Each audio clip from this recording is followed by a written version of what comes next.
Good evening and welcome to our reaction show where Manchester City have just about an hour ago, beat Brighton and Hove Albion 1-0 in an important game that drops us up to fourth, or takes us up to fourth. We were third, we've dropped down to fourth, now Tottenham are winning. But listen, we're quietly making our way up the table. Before I bring in our guests, I'm just going to shoot through some hellos. New P's on. Sterling should never take penalties again. Oh dear. Legs and sweet. No one scapegoat Mahrez tonight. I know he's poor, but he's scoring penalties. I can't promise you one of our guests will not scapegoat Mahrez tonight. Good evening, Blues. 3 points in the bag. We're closing in on 40 points. That's what I like to see. Jack Lee, an old school City fan. We're nearly safe. To be fair, Kev can't do everything. He's our best tackler, assist king, captain, penalty taker, and take some pressure off the guy. Pardew Oaks is not happy. Absolute garbage is the thing from there. Absolute garbage, he says. Sit test. So you turn the Mickey at me, sunshine. Good win tonight. Simon, legs and sweet marriage, missed penalty versus Liverpool. You want to talk about that then? Ooh. We're now fourth in the table, we are, because Tottenham are winning. Pardew 3 points, mate, that's what counts.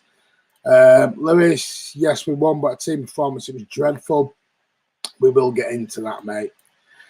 Great watch along, like always, Martin. Thank you, buddy. Right, along, we'll bring in some hellos to everyone.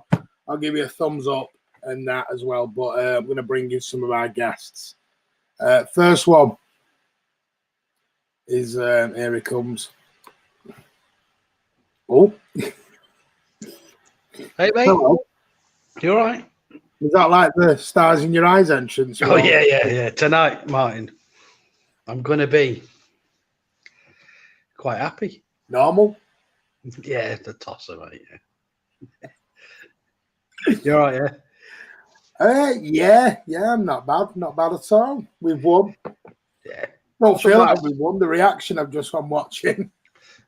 I know, mate, but you know, you can't be brilliant every game, right? And at this time of the season, it's all about 3 points. We found a way of winning at the minute, mate, and yeah, got to be happy with that. There is. Our second and final guest is Kurt. How are you, mate? I'm fantastic, mate. Another clean sheet, 3 points in the bag, and Phil got himself a lovely goal. I brought my iPad now. I'm on my mum's phone. Alec. Don't break your mum's phone. A win is a win. Reminded me of relegation battle days. Oh, don't tell me that. It's not relegation days, mate. Sterling getting a bit old, getting a bit of hate tonight, guys. A win is a win. He is. Mahrez needs to go. He's not a City player. Good evening, Martin. Hope you're well. I am, mate. Guardiola confirmed that Kevin was too tired to take the penalty. Well, why did he play him against Birmingham then? I don't think he has said that. He's too tired. Has he said that? Has anyone seen that? I didn't catch the interview shit. I think he might have. Seems like a weird thing to say though, because it's a dead ball, isn't it? And it was a minute left. Cancelo on his left peg that Martin says he doesn't have. Listen, a broken clock strikes against the time right once a day. Twice, mate. Twice a day. All right. Whatever. My point is, Cancelo is a right footer generally, though, isn't it? Good evening, Blues. Got my 3 points. Can't let the rags get too comfortable, can we? No. Bottom team's hardest to beat. Yay, it's Martin. Oh, thank you, mate. Chris has got the smoke machine. Chris on the ball. I hope not. Oh, man. Dennis, do you think Man City will win the Premier League? We will talk about that as we're going along. We will answer that at the end, but it's all subjective that a bit. Win's a win, but that was awful in front of goal. Evening Blues, 3 points is 3 points. I thought Brighton looked a decent side. Yeah, I think Brighton aren't getting enough credit, if I'm honest with you tonight. Kurt makes Martin and Chris sound like their voices haven't broke yet. I always got told my voice was dead. 3 points is all that matters. Sterling caused this upon himself. Pep said it. It's been confirmed, guys. Well, Fair enough. if he said that, then he's just making himself look like a bit of a prat when he goes and plays him against Birmingham on Saturday when he really shouldn't have done. This is where, for me, Pep falls down on some comments when, did he really have to play him against Birmingham on Saturday in the FA Cup? Really? It's like this 5-sub rule. He bitches and moans about it, but then makes no substitutes for a few games, and you're like, are you trying to make a point? I made that point a few reaction videos again, that Pep doesn't do himself any favors with the comments he makes. He just, sometimes it's better to say nothing. You don't need to answer the questions all the time, you know. And he causes, I don't know. Sometimes I think it is just the way he explains things in English, because people have got to understand that speaking a second language, it's not. Imagine you're speaking your second language to your mate wherever. You're going to be a lot more relaxed. You're speaking in front of the media with millions watching, it's not your native language. It's very easy to misconstrue what you mean, you know, especially as we know what the media's like. Legs and sweet. I wish we had Sane instead of so we should have got rid of him instead. This is the thing everyone's forgetting. We didn't get rid of him. Wanted to leave. He did not want contracts. To stay. We offered him 3 contract offers. He turned every single one down. What do you want him to do? Handcuff him to the goalpost and not let him go out? What? Come on, guys. Let's get real. Anyway, Chris, we've won 1-0. Yeah. Before we get into performance, what was your initial thoughts on the lineup? Yeah, it was okay. I wasn't overly surprised by any of it, if I'm honest with you. Bit of rotation, as always. He seems to be preferring the false 9 at the minute. I think that will change once Sergio's back to, if he ever gets back, that is. But I thought the lineup was okay. I wasn't expecting to see our strongest lineup in that game. There's going to be wanted posters up of Aguero, or missing posters up of Aguero, not wanted, missing posters. Have you seen this man? Because we don't seem to see him anymore. We sort of get him back from injury, then he gets another injury, and then unfortunately he's been in contact with someone. This is the problem with COVID. But regarding the isolation and everything, we will go into that on someone making a cup of tea in the back. I assume so. I'll just. Your missus brewing up there for us, Chris. I'll have 2 sugars. Joking, mate. Joking. She's on the wine, mate. She's on the wine. He's on the beer. My God, it's Friday night and Chris is out. It's Friday night every night, mate. Kids have gone to the bed, so safe now. To the bed. They only got 1. They're sharing. Can't afford 2 beds. You're in 1. Right, jokes off. Ian, you all call me a miserable bugger on the watch along. Kurt, what was your initial thoughts on the watch along? Your initial thoughts on the lineup? I thought the watch along was great, mate. I think you did a fantastic job as always, mate. But no, the game, I thought it's been quite a recent thing that we seem to not be starting games particularly well. I don't know whether we're finding our feet with the formations that we're playing and assimilating to the teams that are playing against us, but we generally don't start well in recent games. I thought we had clear chances in the first half to go ahead. We definitely deserved to go 1-0 up in the first half. It's just a shame we couldn't bag that second and make it a nice relaxing last 20 minutes, because I don't know about anybody else, but that last 20 minutes was very edgy. For me personally, I was stressed watching the last 20 minutes. I don't know whether that's actually a stress of the game or it's just being a City fan in general. You just get stressed, you know what I mean? But I thought it was a fine game overall. There was things to be disappointed about, a lot of subpar performances, but the most important thing is the 3 points, the clean sheet, and the momentum. I'm really pleased, mate. Yeah. Can I just say, sorry, Le Child Blue, the pinned message I've got at the top. Don't mean member as in YouTube. I meant a member of our mcfcfantv family and becoming a subscriber. I didn't mean there will be news coming out on the membership of sorts in the next few weeks. So keep your eyes peeled on that. We will have details on that. But sorry for the confusion. I meant becoming a subscriber, because I like to think we're all family members here on Man City on TV. Chris is like the evil stepchild, you know. Don't want. Get out. So, Chris, your overall thoughts on the actual game itself? First and foremost, I've got to say I thought they played really well against us last season as well. Sorry, mate, just say that again. She went dead low then. You went like, Hey. Yeah, you went, you sort of just went straight down. It was only the first bit. Yeah. I've forgotten what I said now, Martin. No, I just think Brighton played really well. and I think if they had something a bit more up front, then they could have caused us real problems.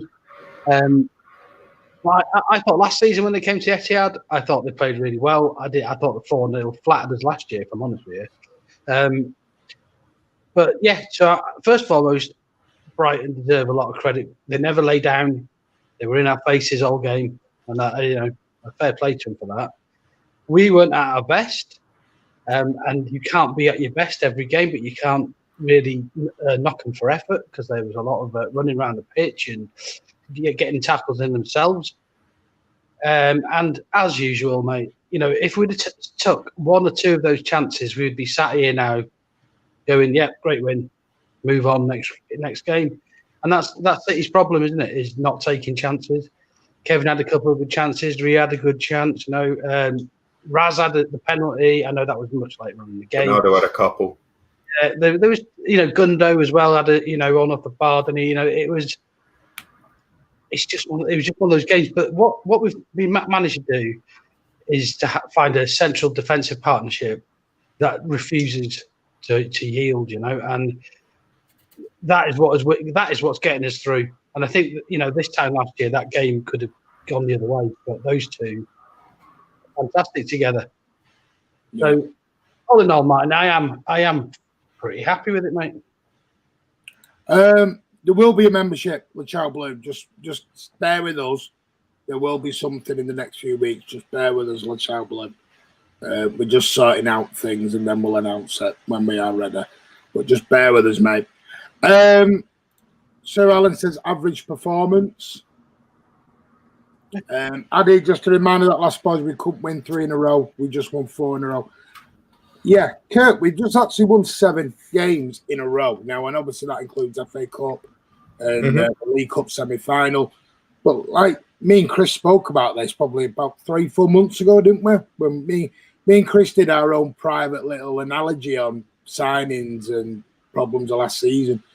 And we worked it out. We didn't win 2-3 games on the bounce last season at all. It was a very stop, start. We just won 7 on the bounce. Yeah. And it comes back to the point I made last week when I made the point about partnerships and how important partnerships are in football. And we saw last season, we had very few partnerships that were there consistent throughout the season. And that's why we had inconsistencies in our performance.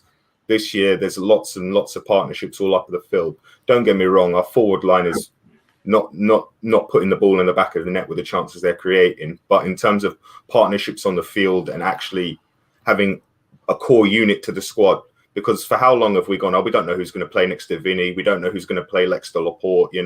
Now we know if they're both fit, it's Diaz and Stones. And so that I think that it sets everything else up, because if the players in front of you know the players behind you are going to do their job, the players in front of you are going to be a little bit more relaxed, because I feel like we're far more comfortable in games.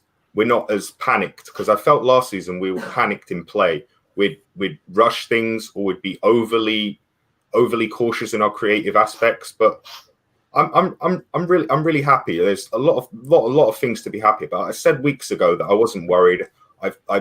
Our start of the season was bad for a lot of reasons. Other teams had that, but we've weathered our storm. We've played a lot of our hard games. We've got, like I said, they're not easy games. We've got easier games coming up, and if we've got another 2 home games in a row, we win both of them. We'll get this Aston Villa game in hand over and done with soon, so that'll be one of the game in hands sorted. Fingers crossed. Yeah, fingers crossed, of course, because we don't know what's going to happen.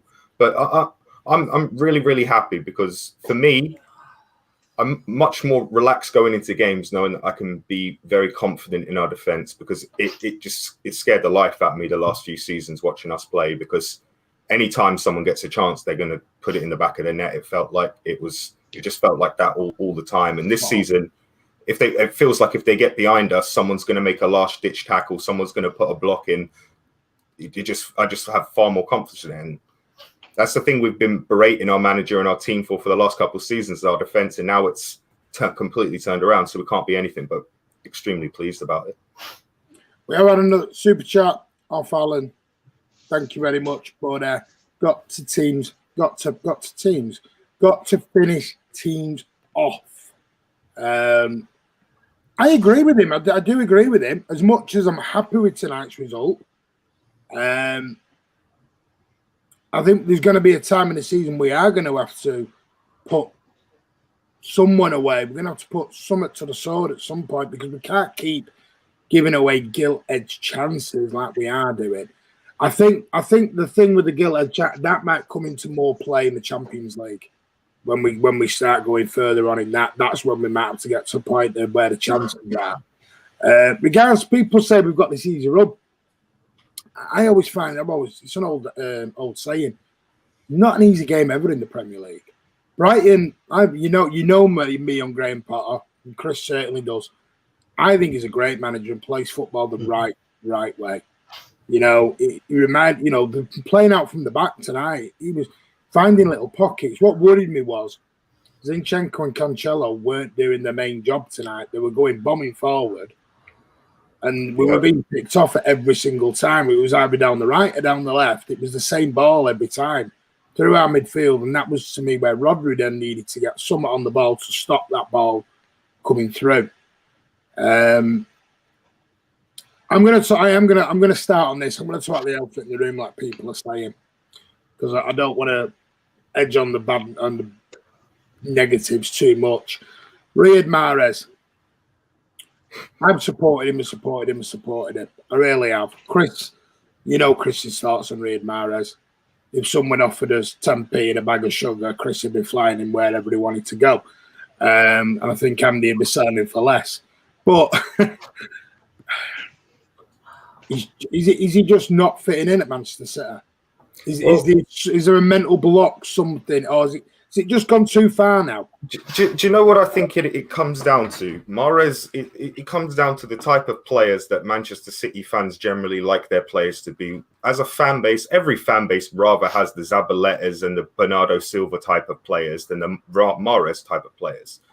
Pretty much every fan would prefer that. But you got to understand that Mahrez is in that Neymar ilk. I'm not talking about quality. I'm talking about play style. They want things to go through them. They want to be the main man. They want to be the one. They're not system players, if that makes sense. But I think Mahrez has a place in our squad for many reasons, because I think we've seen multiple times, for example, when Chris Hughton was managing Brighton and we had to break down Brighton, Mahrez chipped in there. Mahrez behind Kevin De Bruyne over the last 3 seasons, he's been the most consistent guy in creating chances for us outside of Kevin De Bruyne.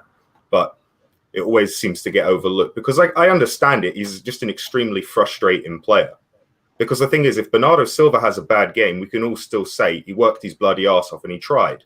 The thing is, when Mahrez had a game, we're like, what did he actually do? He did absolutely nothing. And I think that's where the issue comes in with Mahrez personally. But I wouldn't get rid of him. I'd keep him. I think he's got a place in this squad. I think against low blocks, teams that are where we don't need pace and we don't particularly need the extra help tracking back, I think he's perfect. But for the games where we need high press, lots of energy, stuff like that, he's just not the guy. It was the same way I felt about Otamendi. I thought Otamendi was the perfect centre-back to play against a Burnley or a West Brom, anyone without pace up front who just worked in the air, because Otamendi was exceptional in the air. That was his strength. But when we played him high line against people with pace, it's just exposing his weaknesses. And I think the best thing you can do with your players is protect their weaknesses and amplify their strengths. But people are always going to just dislike Mahrez just because he's that type of player. He doesn't go in for the 50-50s. He doesn't put his all on. He doesn't get his boots dirty. So I think people are always going to get frustrated with that. I think Andy made a good point, and Doopy's just made it as well.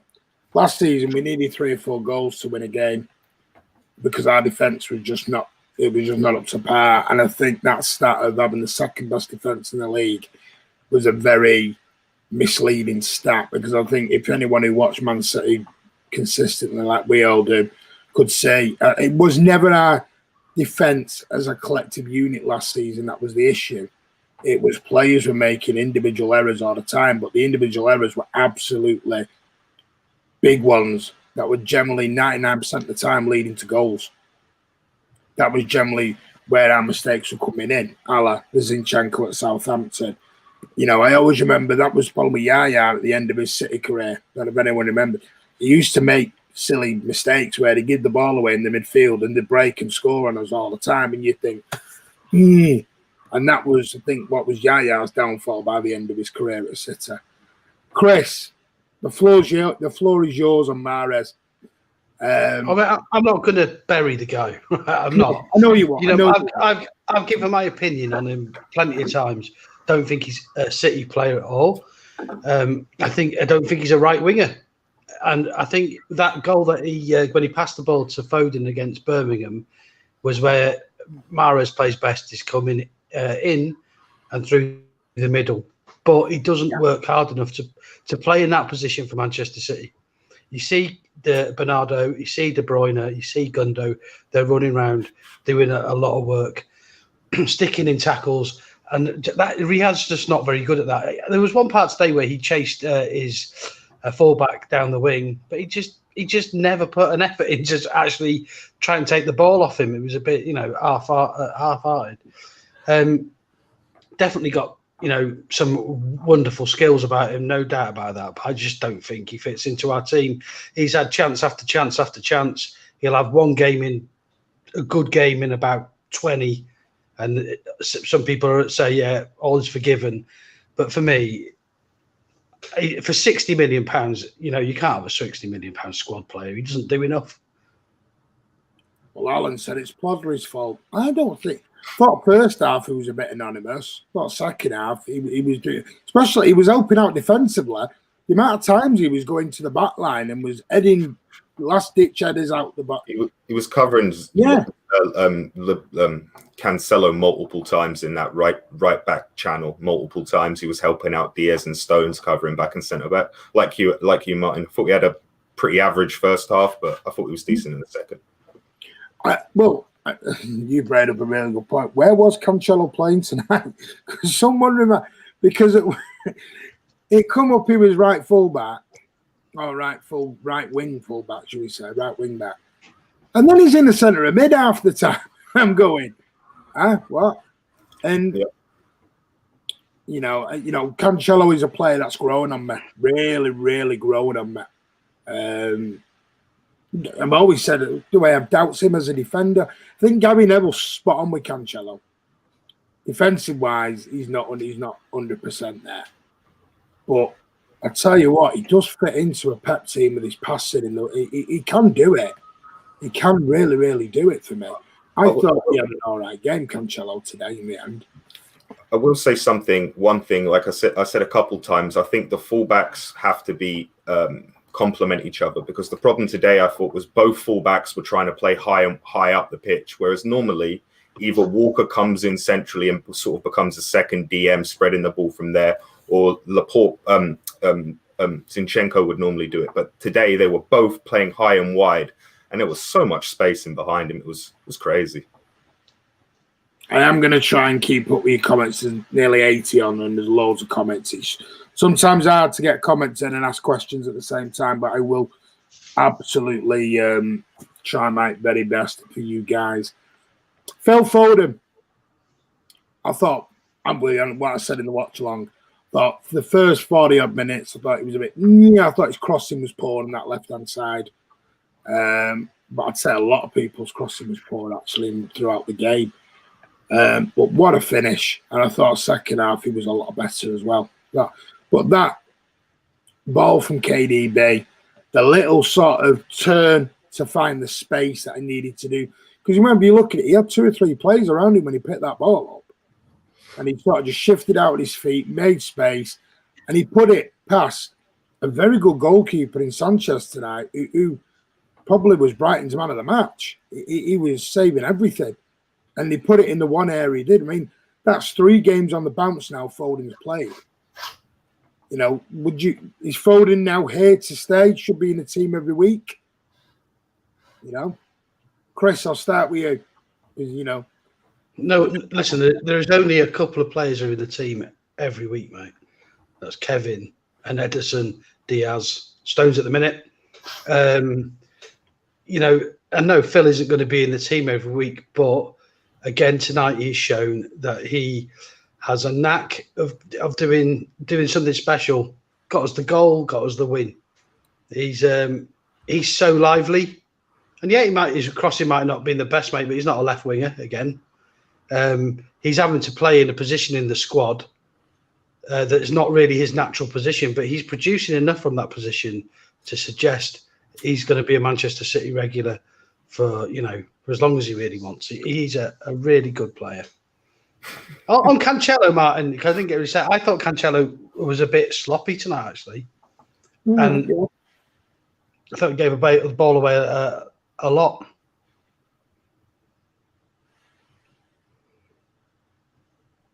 Sorry, I thought you were going to have more thing on. Sorry, I do apologize. No, you done Cancelo. I just wanted to, you didn't ask me. No, I'm absolutely fine, guys. If anything I missed, jump in by all means.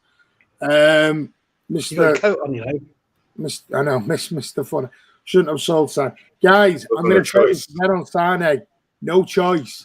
We offered him, 150 a week, and he turned it down. So we offered him 200 and odd. I think in the end. Was it? I thought the last contract was 150, but I'd take your word for it. Yeah, no, even then, silly money. I've heard it was 200 and odd getting up there, and he just didn't want to stay. He wanted to go back home.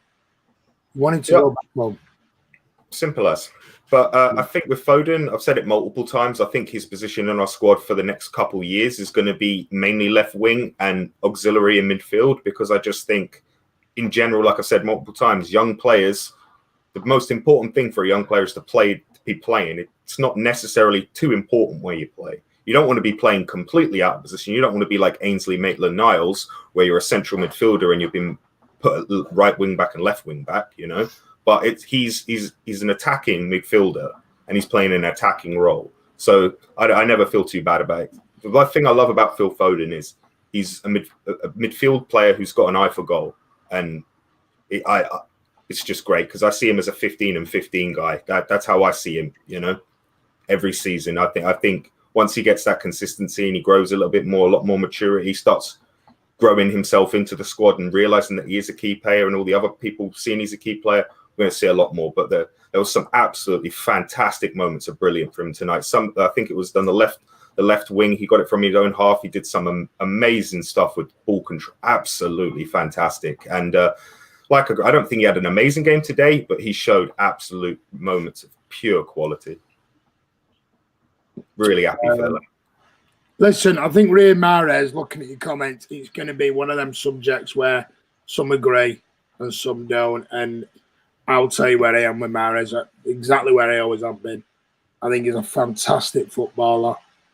I just don't think he suits Manchester. I don't think he suits Pep. I'm not even going to say Manchester City. It's Pep Guardiola, because Manchester City play Pep Guardiola's way. It doesn't suit a Pep Guardiola style. But Martin, coming to City is a step up for playing for Leicester City, right? And I'm not being dismissive. Oh, yeah, Leicester. Of course he is. And he hasn't made the grade, and that's the truth. And there is a split in the sport for him. People who support Manchester City, I would say 90% want rid of him.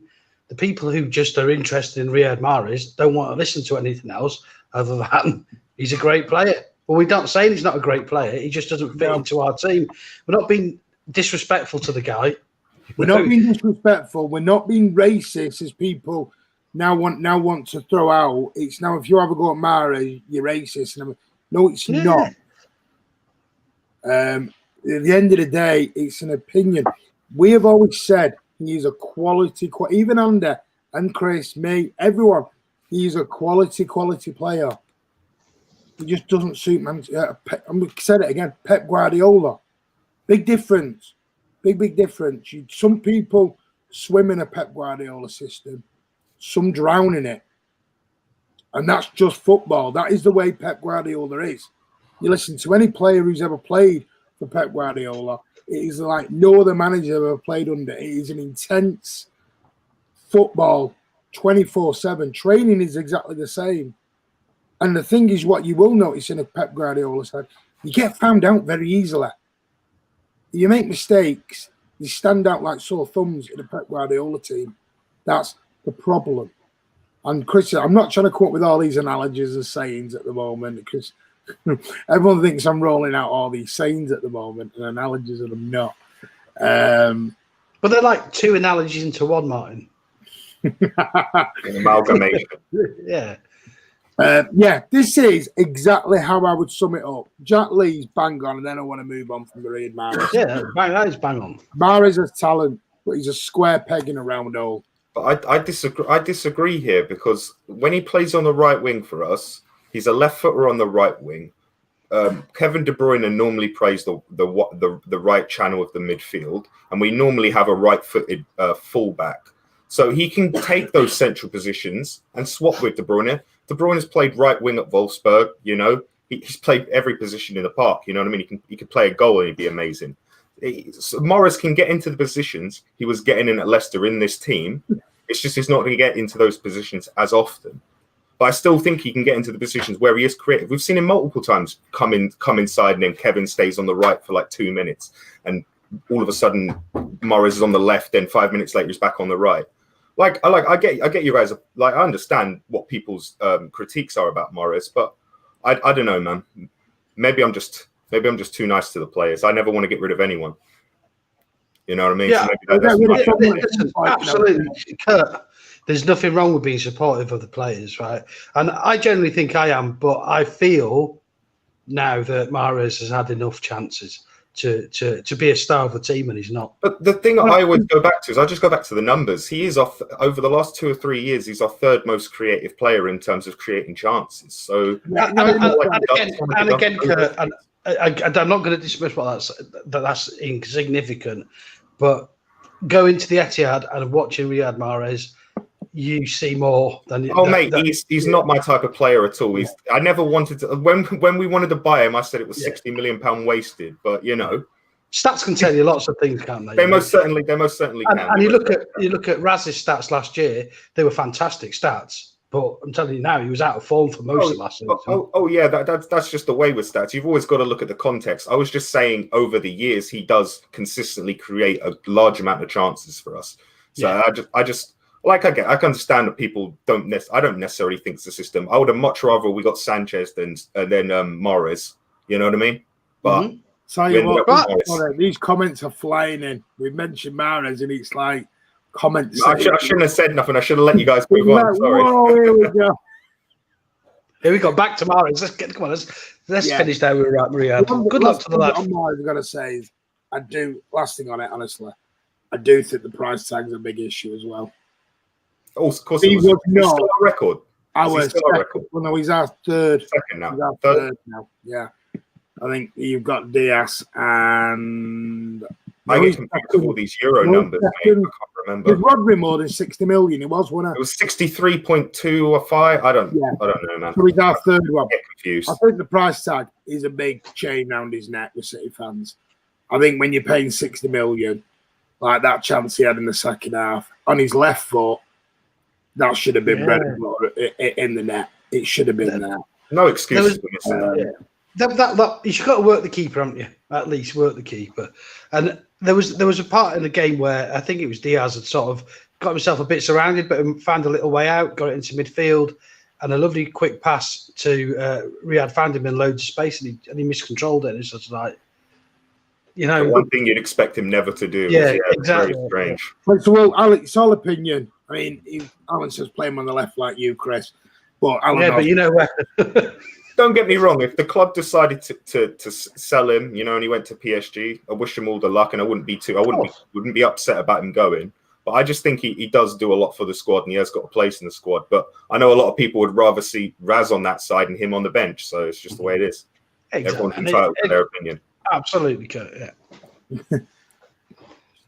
Listen, Scotty Moll and Alan do not like Flodra. There's a big difference between pass completion percentage stats and chances created. There is a big difference, guys. Like, let's be real, because you can passes completion with a 5-yard pass isn't the same as creating a chance. No, So exactly. stats are rubbish. Let's all be real. But if you use stats with a bit of context, they can create like an idea of what a picture you're trying to paint. Is what I'm trying to say. But they're not. You can say X stat means X because it's not a 1-to-1 thing. Oh, it just turned into a Riyad Mahrez stream. Let's get off it. Right. Oh, it's always dangerous when you have one of these things. I know. I should have got off it very quickly. I don't know. I take responsibility for this one, guys. Like I say, mate, you never learn. Okay, Gundogan. How do we think he played tonight? Because I've seen some people think he was man of the match, and others have said he wasn't as good as he has been. And I think, for me, we'll get on to you two, I think a lot of the problem I think you see is players raise the game for so many games, and then when they suddenly drop off 5-10%, they're suddenly rubbish again. We're very reactionary sometimes, aren't we? Of course, yeah. That's normal. That's normal. No, listen, you know when I'm like, I'm very reactionary sometimes. I think that's just an emotional thing as human beings. But Ilkay Gundogan, I thought what he did tonight was a bit was quiet, and I think my worry was for second half, especially there was no options anywhere. We were not showing anywhere for an option. The amount of times KDB had that ball on that left-hand side, and there was literally only Gundogan for him. There was 6 or 7 Brighton players around him, and there was no one else within 10 yards. That's very un-Pep-like, because it's they usually played very narrow though. Yeah, they played very narrow. They gave us so much space on the flanks and tried to push us wide all game. They're playing with 4 centre backs and 2 wing backs. Let's not forget. And they still played good football. They didn't have their main DM. But we've also got to find a way around that, Kurt. We most certainly do. You know, we created, in my opinion, we created 4 clear-cut chances, and we only scored 1 of them. And I'm including a penalty in a clear-cut chance, by the way, guys. So yeah, I've got 4. We got 4. We should be scoring at least 2. Simple as. What I mean, I've got KDB twice. Yeah, KDB twice. Mahrez. And the penalty. I'll probably say Mahrez twice. Because like I said, I'm talking about clear. I was more talking about the clear chances, like almost one-on-ones. Because Kevin's were basically one-on-ones. It was straight shot at the keeper with no defender blocking the shot. We are going to Kevin next. Listen, we'll get to Kevin. I don't do agendas like you do, mate. So on Gundogan, I thought he had a bit of a quiet first half, and I thought he was really good in the second half. He was running around, did a lot of work, and like you say, he didn't really have much option, really. I think that's something that I would say tonight was missing a little bit, was we were a bit static at times. There was no tempo.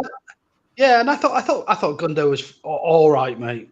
You know, he was okay. We'll give you one shout out that right hand cross from Riyad Mahrez to the back post when Gundo somehow gets around the centre back to knock it back into the danger area and Phil's not even remotely on his toes or anything. That was But that was excellent work from Gundo. He deserves a lot of credit for keeping it in play. He not only kept it in play, but he put it back into a dangerous area. It was quality. And that's where Aguero would not have been on his heels, you know what I mean? Exactly. I thought it was hot and cold. Yeah, I think that's right. I think that's bang on. I think that's a really good analogy. Good moments and bad moments, for sure. Yeah, I'll tell you something. If we get a penalty and Gundogan's on the pitch, he should be the one taking it.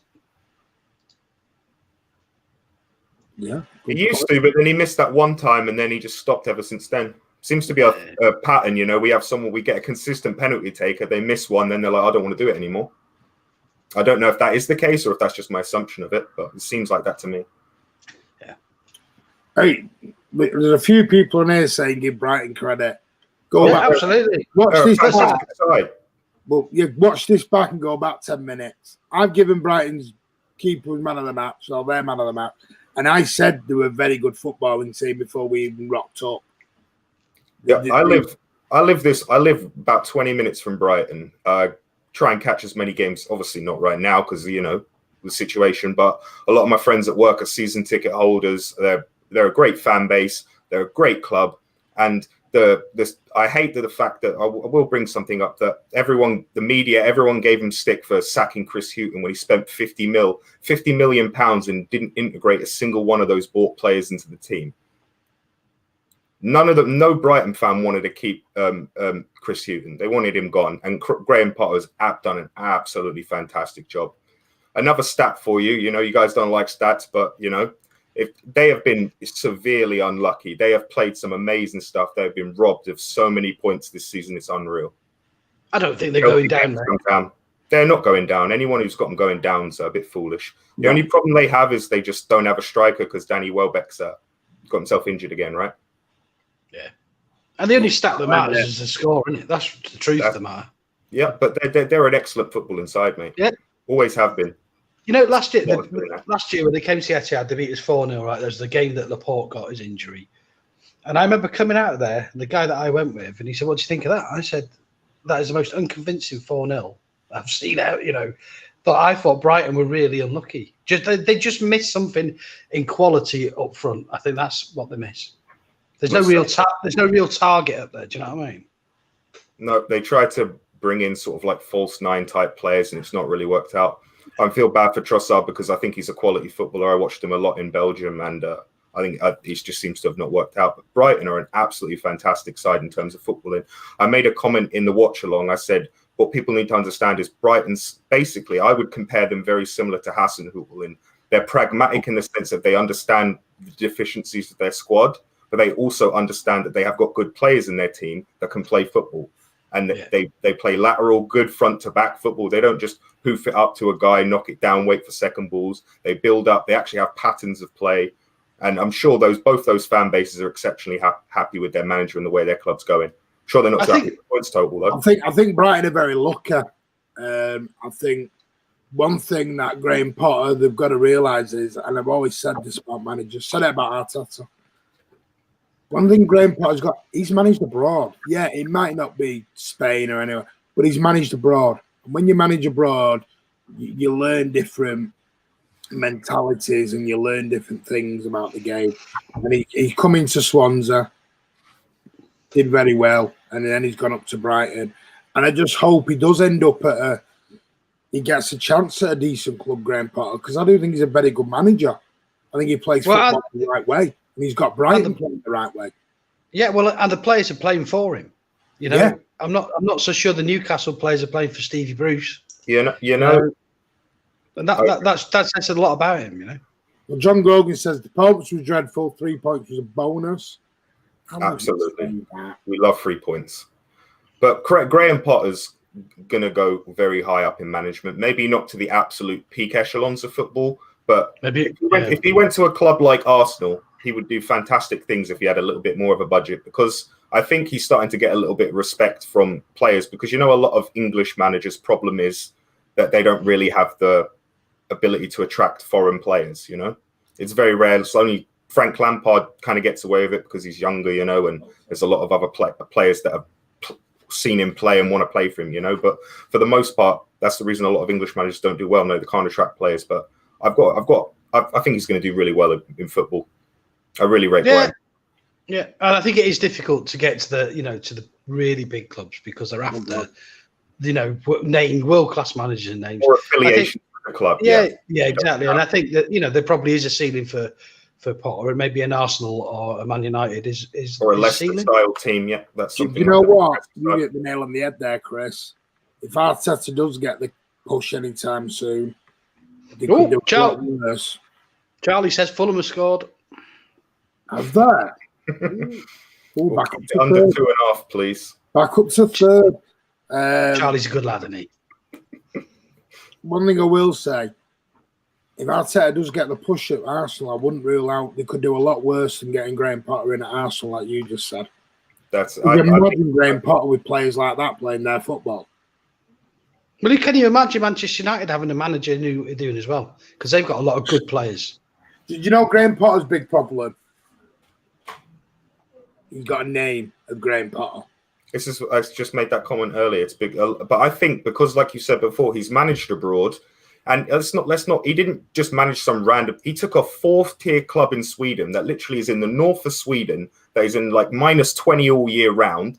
He just got a bunch of players from the conference, a bunch of players that were hungry, a bunch of players from out of nowhere. Got this ragtag together, got them to the top flight, got them to a cup final, and got them into the Europa League, where they did very well. Absolutely exceptional job. -20 is nothing, mate. It's colder in my bedroom than that. Yeah, but that's for different reasons, though. It's a joke, Mark. KDB. Because there was some in the watch along. I mean, I said it myself. Wasn't his greatest game. Got another assist, believe it or not. But he looks tired. I'm still shell-shocked that he played on at the weekend. I'm shell-shocked at that, but he doesn't look himself still. For me, you say that, Martin. If he'd scored his 2 goals, right? What would you be saying? He was all over the shop, mate. He was everywhere. He's not tired. There was still some misplaced passes tonight from him that had better. But Martin, he doesn't play 5-yard passes very often. He's trying to break the lines with wonder passes. So some of them don't work. He's not Rodri who plays the simple pass, right? No, I understand that. But if we're going to critique other players, we have to critique everyone. Yeah, we are critiquing people, and we didn't have his best game. But you have this fixation. If something doesn't come off like a pass or a one-on-one, that he's having a shite game. He's not. He worked really hard tonight. Shite game. But he wasn't our best. He didn't have his best game. He didn't. I wouldn't say he was controlling the game like he can do. But again, he's the man who produces more chances for us than anybody else. He just didn't stick his goals. I think he has at the minute got a bit of a problem scoring goals, and maybe that's why he didn't take the penalty. But then, the worst. He was too tired to take the penalty. Well, maybe whatever, but I think maybe that's what it was. He's not feeling comfortable in front of goal, but they gave it to the player who's the worst one-on-one in the club. Give it to Gundogan. Oh, Ederson. No, Ederson will never get it because if it misses, he's out of net and we're screwed. Wasn't there a comment that you read out at the beginning of the stream about Kevin De Bruyne basically saying that let's not be too harsh on Kevin De Bruyne because he's basically doing everything. He's scoring goals, trying to score goals, creating everything. And I think that is a valid point. And I understand what you're saying. Players like he does deserve to get criticism for shooting the ball straight at the keeper. That's bad. It's not good enough. It isn't good enough. Let's be real about it. It isn't. You can't be banging straight at the guy. Straight at the keeper. I agree. I agree that his finishing isn't at his best, but at least he worked the keeper. But the difference is he's exceptional for us, and the standards he set himself is what we always judge players against is the standards they set themselves. And his standards are so high that unless he's having a 9 out of 10 game, everyone's going, oh, he didn't do this, but he didn't do that. But like I said, the comment earlier said he does so much for us. It's like certain players get away with it because they have like what's the word, like credit in the bank. That's the phrase. He's got so much credit in the bank. But you can imagine. Do you think Barcelona fans, say the same things after Messi's had a quiet game? That's exactly the point. He's their talisman, and Kevin's ours. See, this is exactly what I mean. I've just read it now. Carl's saying, "What's this tired nonsense?" Pep Guardiola's done that in his press conference, mate, when he said he was too tired to take the penalty. So, like Kurt said at the very beginning, sometimes Pep does not do himself favours with some of the quotes he rolls out with. He might not have been serious, mate, It might be Pep's sense of humour.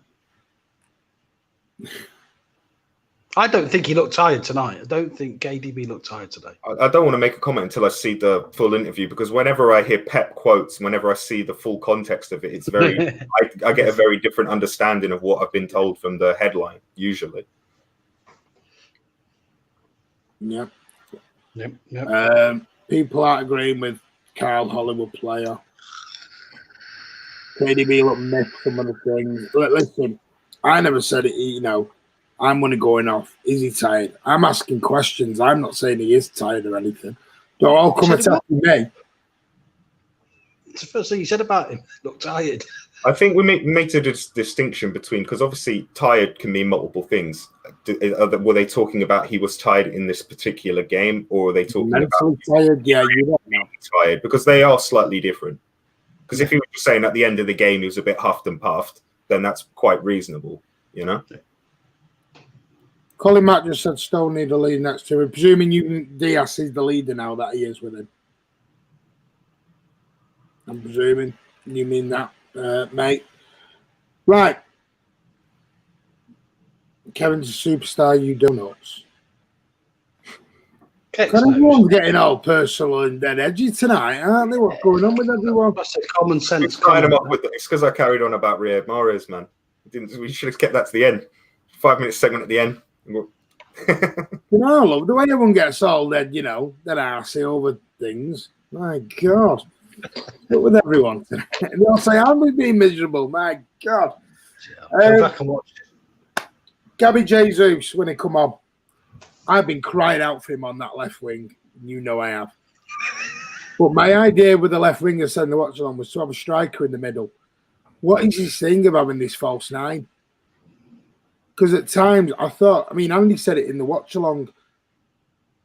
I thought, like you said about Foden not being on his toes on one of them crosses, we're badly missing a striker, aren't we? Surely we can't be going with this false nine for the whole season.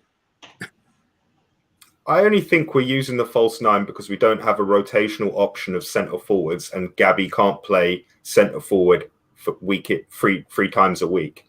So he's making everyone have an option to go and play because we've not just seen one person play at the false nine and sort of cover that position. We've seen about 4 or 5 different players. We've seen Foden play there. We've seen Kevin play there. We've seen Torres play there. We've seen Bernardo play there.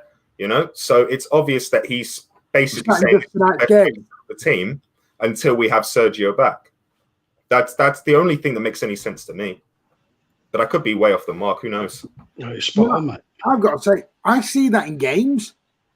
That list of people we see him playing, that's in one game. Yes, that's what I'm talking about. That's what I think he's doing. He's just saying, you guys are up there and you're smart players. You know what to do. You know where you need to be. If he's taking your position, you've got to cover his position. You're intelligent people. You know what it's all about. You've been playing my system for years. I think it's more of that. What do you think, Gabby? Oh, this false nine thing. Should we... Did you call me Gabby? No, so what do you think about Gabby? Sorry. I wouldn't. Yeah, look, that is perfect comment. Lee, you look completely undercut. Undercut. Mate. Yeah, I think I think that's spot on. Absolutely spot on. Just had COVID. Gundo took 4 games to get back. Simple as. Yeah. Oh no! Listen, I'm not having a go. I'm not having a go at Gabby Jesus. I've always he plays left wing. Point. You wanted him to play on the left wing and basically have Sergio in the middle, have more people. That was the idea. Yeah, instinct to score goals. I understand the principle. My idea wasn't stick him on the left wing and then not have a striker for him. That's just pointless. You might as well then put him back to striker. Then it just looked. And like I said, he's come back from COVID. We don't know. Luckily I've never had it. I don't know how it affects you physically afterwards. I've heard it can take days and days to get back and weeks. There's people 6 months on and they're still suffering from... us normal people, we may be at like 90% and being able to do our jobs and carry on. A footballer, if he's down 2%, that's everything at the elite level. Absolutely. Fozzie, thank you so much, brother. Yeah, thanks, mate. City missed Haaland. City, I've got Haaland on the brain. City missed having a striker on the pitch tonight. Really hope we go for Haaland in the summer. Have you guys heard about City trying to use the selling clause with Sancho? Yes, I have. That was to waiver it. Yes. Yeah, we're going to waiver it so we get sort of favoured rights to go on. There was reports, like I said, Man United have gone and offered double the release clause. This is why I've always said this release clause means absolutely jack on Haaland. We don't even know the details of the release. No, exactly. But but thank you so much, Ozzy. That's so kind of you, mate. Thank you. This release clause means nothing for Ireland because there's going to be that many clubs after him. It will become an auction, and it will become a big auction. Apparently, there's rumours Mina Raiola has come out and said he has no interest in going to Man United. He only wants to come to City. We don't know. I can tell you one thing. In the summertime, I'll put money on it now. That's going to be the biggest transfer story of the whole summer, that of where he goes. And I can imagine that won't get done till probably the back end of the transfer window. That will drag on and drag on and drag on and bloody drag on. Martin, do you think there's any chance that not Bayern Munich, Borussia Dortmund would do basically what Ajax do when they sell a player? Because when Ajax sell a player, they basically say, this is the fee we want. Anyone who offers that fee can speak to our player, and the player gets to decide. Or we not? I don't think Borussia Dortmund are doing that, personally. They're going to be like, the guy with the stick on the old bargain hunt or whatever, you know what I mean? In the price every 2 seconds. It's going to be messy. Yeah, but the problem is there's going to be that many teams in the hunt. So And with his agent as well. It doesn't make think it'll get too pricey for some teams. But we definitely need a striker. I would love one in January, but there's not really anyone out there to go and get. Someone mentioned Diego Costa in the watch along, but he's been out for a year straight. That's why they mutually terminated his contract. Yeah. Chris, do we need a striker now, or could we go the rest of the season like this? We ain't getting a striker now, Martin. No, I know we're not, but do you think we should? If we can get Haaland in the summer, if we're working on Haaland in the summer, I'm happy for that. I think we missed our chance this summer. This summer with, when you look at United picking up Cavani and Atletico picking up Suarez for, nothing really. Don't want him though. Don't want Costa. And obviously, and if we can get Patson Daka, then we should definitely get him. I've heard he's really good. You wind up, Merchant. No, do you think we'll ever get Sergio back? Come back Friday on that. I'm not putting it off, but we're doing a reaction video. I don't want to go deep into that topic. We are going to talk about that on Friday, on the Friday Night Social, amongst other things as well. But man of the match for you guys. Chris, who was your man of the match? It's a split between Diaz and Stones for me. Today I'm going to give it to... Who did I give it to last time? And I think Stones' turn this time, mate. It's Stones' turn this time.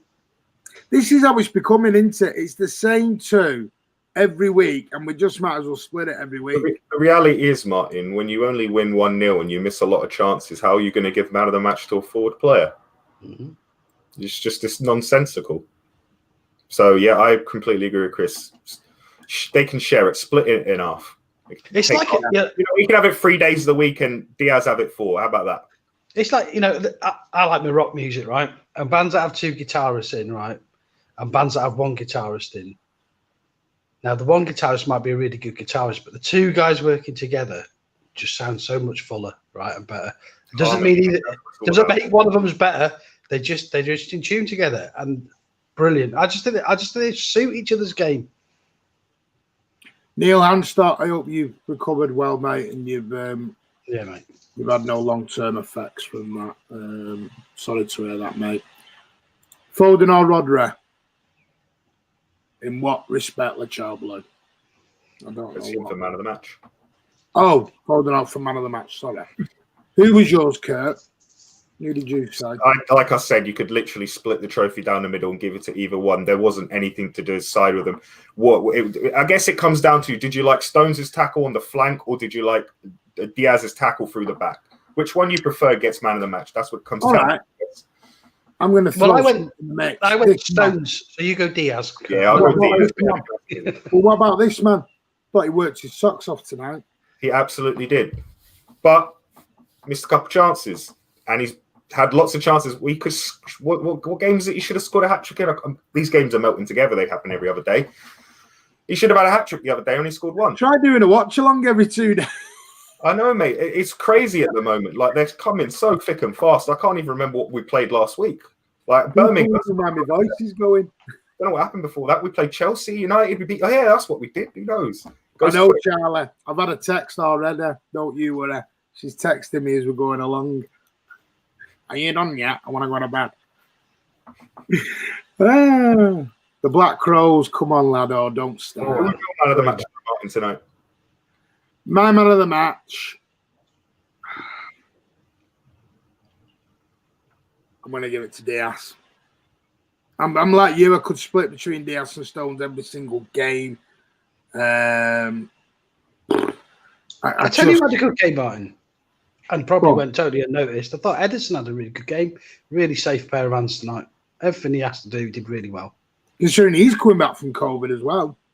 Yeah, there's one moment that made me a bit think he come out for the ball and I can't remember if it was Stones or Diaz, and they basically had it. And I don't know if that's just instincts from before of being like, I need to deal with it. But yeah, he kind of came out and had to go back a little bit. But other than that, he's a safe pair of hands and he's great. Who doesn't love Ederson? Yeah, Scotty Mullet, I get the Foden bit. I just thought for 30, 40 minutes of the first half, I thought he was a bit under par a little bit, mate, for me. Doesn't mean, great goal, great second half. I'm talking overall, and it's all opinions, but it's all opinions. Curtis Class. There you go. Cheers, mate. Martin, did you find an EPL ball in your house because Sterling booted it? So, no, it's gone past me, and it's probably on its way to Chris. It might be even on its way to Kurt. We don't know. If anyone way down here. If anyone does, it might come back. An astronaut might bring it back with him in the next whenever how long. Tell you, astronaut would be the safest place to bloody be at the minute, wouldn't it, in space? Be great up there. Right. So obviously we move on to Sunday night. I've heard a lot of people still saying Saturday. Sunday night, Crystal Palace. What we're expecting from that as quickly before we go, guys. You're shaking your head. I hate Crystal Palace. I hate playing Crystal Palace. You were there. I was there. Yeah, Andros Townsend. We were in great form when we played them. Before we played them, I clapped it. It's the only game. The only goal I've ever actually stood up and clapped. So like, that was one of the best. Go on, sorry, Chris. I was going to say it was one of the best goals I've witnessed against City. It was just a beautiful strike. Oh, right. You were talking about a Spurs Fulham game. I thought you were telling me about my missus. Will you be favouring Liverpool on Sunday? I'll tell you what. Let's hope they have a draw. I don't know, because Man United will drop off, so could do United beating Liverpool. That's what I think as well. United I'd like a draw. But isn't it, if they draw, we win our game in hand, up we go top? If they draw, we win our game in hand, we go top, right? Yeah. Yeah, but my thinking is Liverpool is going to be our nearest, closest rivals again. United will drop at some point, and they'll end up 10 points behind us. I'm telling you now, Liverpool won't end up 10 points behind us. I'd rather get Liverpool lose the point, and I know that's really stupid thinking. I'm just selfish. I don't want to listen to United fans going on about them beating Liverpool, mate. I can't be dealing with that. I don't mind it because I can't, mate. I've heard it all now because you know what Man United fans are? They are us from 15 years ago. Something like that, but we went top of the league when we beat Blackburn, and we are top of the league, and we're jumping, and we were like, yeah, United fans were like, yeah, get back in your box. You're top of the league for a week, calm down. They just become us. So let them have the win. From a logical point of view, Martin, it would definitely you'd want United to win because they're going to fall off because they're getting way lucky in their points. But I don't want either of them to win, mate. That's just that. So listen, but I'm not looking forward to Crystal Palace. I never do look forward playing. How come for a Liverpool win? You want that, or you think that? I think it's just what he thinks. Oh, it's what he thinks. I thought he wants that. Yes, Kurt, but Martin is right, though. What am I right on? I'm probably talking about the most logical thing that's going to help us in the points rather than me just emotionally not wanting either of those two to win. Martin's not normally right a lot, so I do get worried.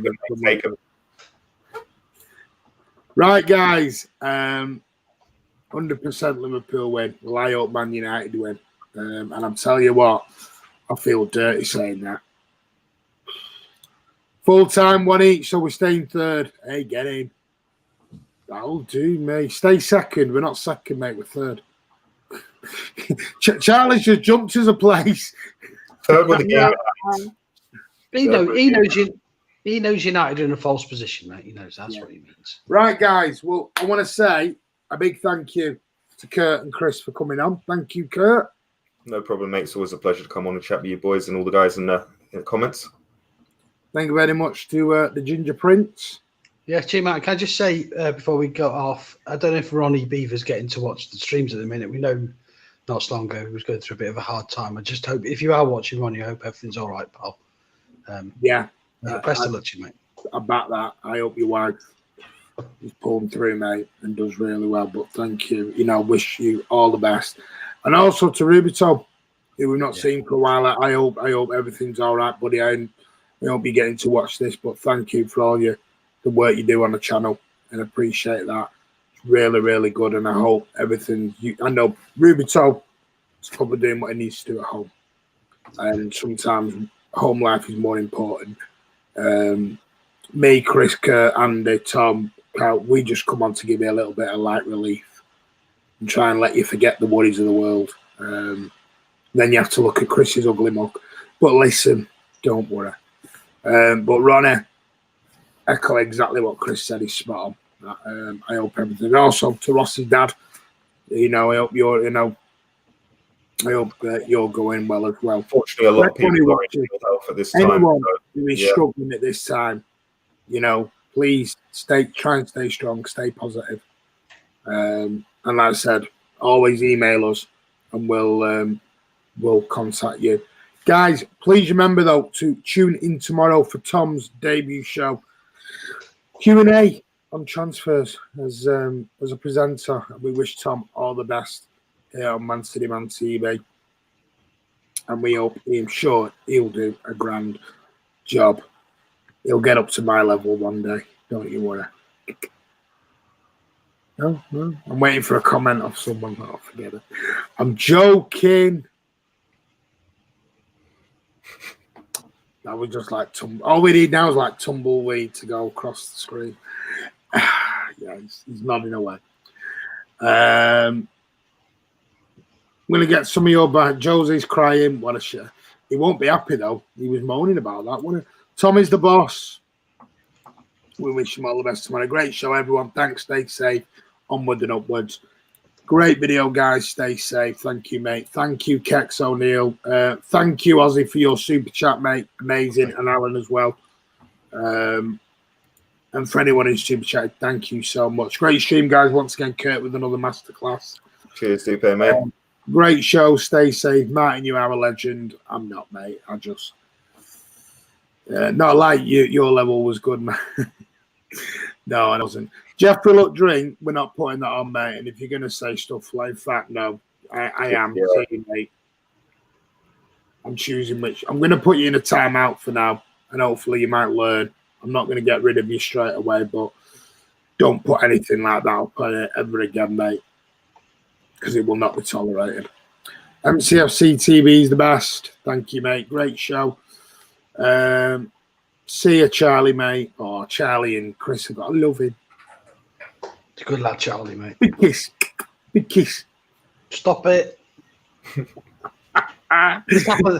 This happens on our telephone conversations.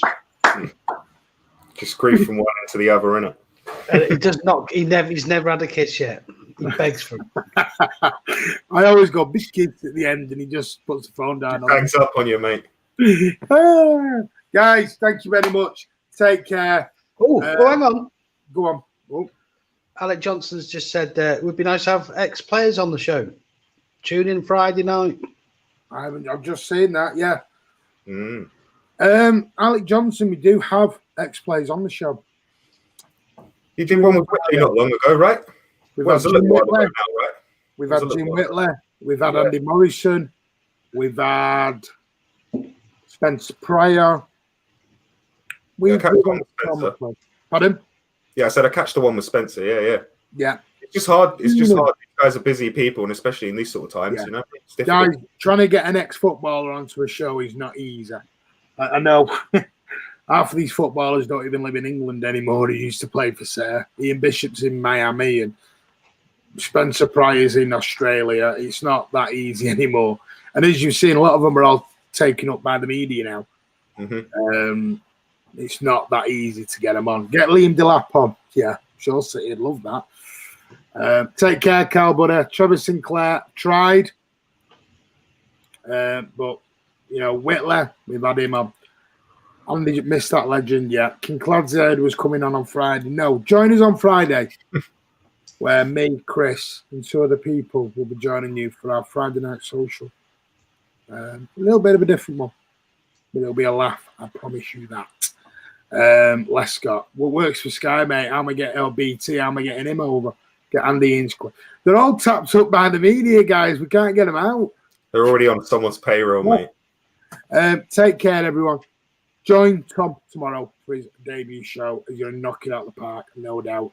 Join me and Chris and a couple of us for Friday Night Social. And I'll be back Sunday with our next live watch-along. City versus Crystal Palace. And we'll do some at post-match as well. Tom's going to do a Q&A tomorrow. Plus a little bit of transfer talk as well. But please support him. Please look after him. Please be kind to him. Any silliness, the bouncer up at the top will sort you out. He'll see you out the door. Don't you worry. He will. Trust me. My God, he blocks people quicker than anyone in. Don't you? Well, usually rags and Liverpool fans, yeah. I know, but the only thing Manchester is red, blocked. Yeah. That's wrong, isn't it? It's just a lie. Why come on our channel and lie? I don't like it. Anthony Alma, get Boney on. You said former footballers, mate. Make your mind up. Guys, take care. Have a great night. City have won. And we're quietly on a title march. See you. Well, join us tomorrow for Tom's debut. Me and Chris will see you Friday night. Take care. And as always, the Blues.